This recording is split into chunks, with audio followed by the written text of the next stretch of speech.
going on, everybody? We are just about ready to start the Carnegie Comic Collective at the Museo in Anaheim. With me is Tom Pinchuk. Tom, how you doing?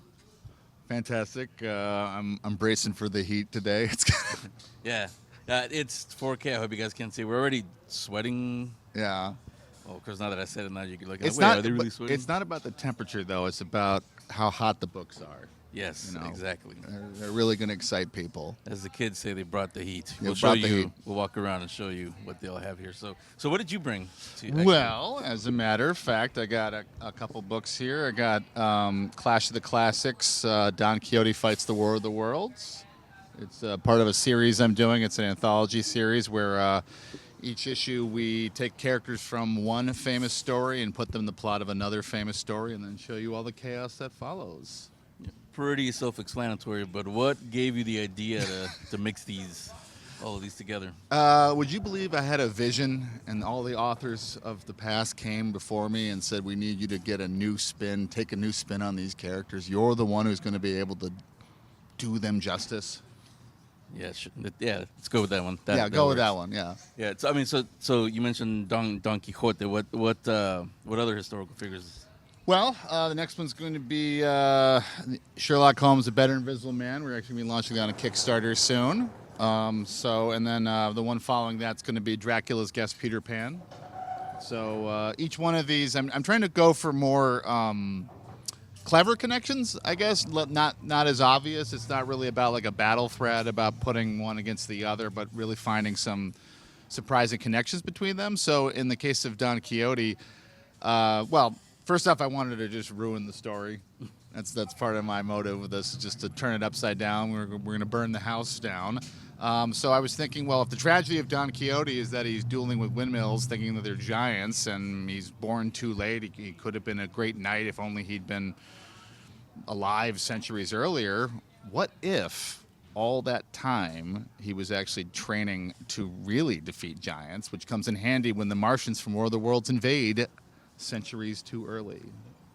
Yeah. See, now some of those stories, I was thinking as you were saying that really it could also be educational, or because I know comic book readers they read the classics, but some modern people don't. They don't know what we consider classics. So in a way, it could be a way for you to introduce them to classic stories. It could be. I mean, I think I'm not going to lie that League of Extraordinary Gentlemen was an influence on this, part of the creative process, and there were a lot of classic books and characters that I was not aware of till I read that. So I think if we introduce people to Don Quixote, War of the Worlds, The Invisible Man, all those great works, and they go seek them out afterwards, they may be a little disappointed though, because I think we maybe outdo the original books with our takes. It's going to be a bit of a step down.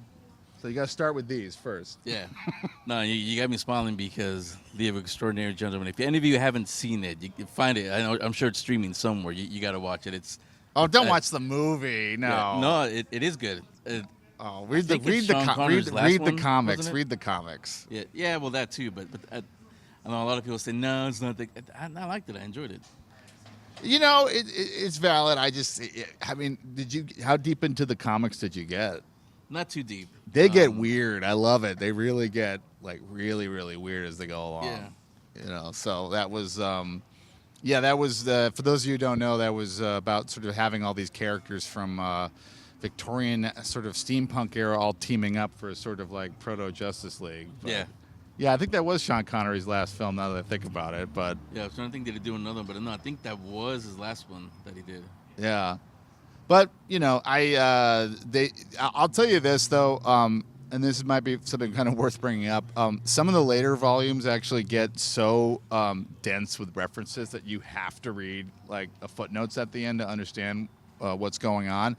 I didn't want to put that sort of barrier to entry to people. So if you haven't read the books, if it's been a long time, we have recaps actually at the start of each issue that get you up to speed on what you need to know pretty quickly. So kind of like a previously on. Yeah, exactly. It's like the Star Wars opening crawl. Yeah. I just wasn't really. I didn't want to expect people to, have done their homework. Like the joke we've been making is we've done the homework so you don't have to. Yeah. So that's part of the fun. And then, I should probably talk about the other one that I got here too is Remember Andy Xenon. And I worked on Ben 10 for 3 seasons as a writer on the show. You familiar with Ben 10? Oh, yeah. Oh, yeah. So I had a ton of fun working on that, but there's certain stories that I think just by the nature of the show we really couldn't tell. I mean, I actually worked on the iteration where he'd been aging up to about 17 in the previous seasons, and we brought him back to being 10. And I was just kind of intrigued of how would a kid adventurer actually handle adulthood, life post 18. And so in this case, Andy Xenon's sort of my own kid adventurer, and he loses his powers abruptly at 18 and has to adjust to being a normal guy. Yeah. I was smiling again. Ben 10, yes, I know him very well because of my kids also. But all of you longtime listeners remember Ben 10 actually was on the Geek Speak show. Yuri Lowenthal, he came in. And I thought Ben himself. No. The voice actor. The voice. I was like, that'd be a big pull. Yeah. I would love that. Yeah. So yeah. I mean, and talk about that a little bit because people are wondering like, hey, he's pretty cool. How come I've never heard of him before? Well, I don't know why you never heard of him before. But what does Tom do? What does Tom do? Yeah. Well, I mean, right now I'm having a really great conversation. I'm on the show. It's no, I mean I've written on a lot of animated shows. So Ben 10. I worked on a series called Drawn In for PBS. I just recently worked on a show called Zoonicorn, which was interesting. A surprisingly surreal experience. But I've done a lot of comics as well. In addition to this, I actually wrote the Max Steel comic. Which was sort of a contemporary of Ben 10, another part of the inspiration going into this. And I've done stories for Heavy Metal magazine. Let me see what the other list is. I wish I could kind of pull up my bibliography on the spot. But I mean, it's been a pretty, it's been a fun kind of mix of doing kind of more kid shows on TV, and then my comics are really more for grown-up readers, so it's been kind of an interesting duality, the yin and the yang. But that's the hope is after this is we're going to be doing more Clash of the Classics, and I do have a few series that the thing about comics is that they take a long time to put together, so I have a few that we've got about 3 issues of one and 5 issues of the other in the can that haven't been announced yet. So when they do get announced, though, that they'll be coming out monthly.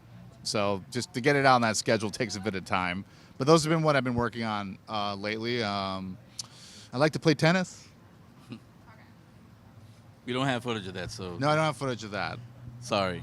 But if they do want to see everything that you do, is there a website, social media where they can follow you? Yeah. Instagram, I'm the Tom Pinchuk on there. I also have a Substack, which is the Chuck Chronicles, CHUK Chronicles, and that's when I can really do deep dives into whatever I'm doing. I really kind of prefer the newsletter to social media just because there's not as much of a limit on what you can get into depth about. So the newsletter's been really cool because I can really, I can answer fan mail in depth and kind of recount some experiences of projects I worked on, and without having to really try to get it into however many characters sometimes the limits are on these sites. So that's where you can find me. The panel we'll be doing today is 10 simple tips for writing comics. So we're actually going to be recording that, and that'll be on my newsletter, my feeds sometime soon as well. Also, sometime soon, this is a little tease for you guys, Tom will be on the Geek Speak show in a longer interview. Yes, we'll be going in depth, and is this kind of one of those interview shows where I have to eat spicy food while you interview me, and then? No, because I can't eat spicy food, so I'm not going to make you guys do that either. Oh, okay. Because I'm kind of sweating the way. In my younger years, yes, we'd both be doing that. Although Mexican here, it's not that spicy to me. Just saying. But be on the lookout for that, and soon. I'm just we're already, the heat's already coming here, so I'm thinking about that already. So, So thanks, Tom. Thank you.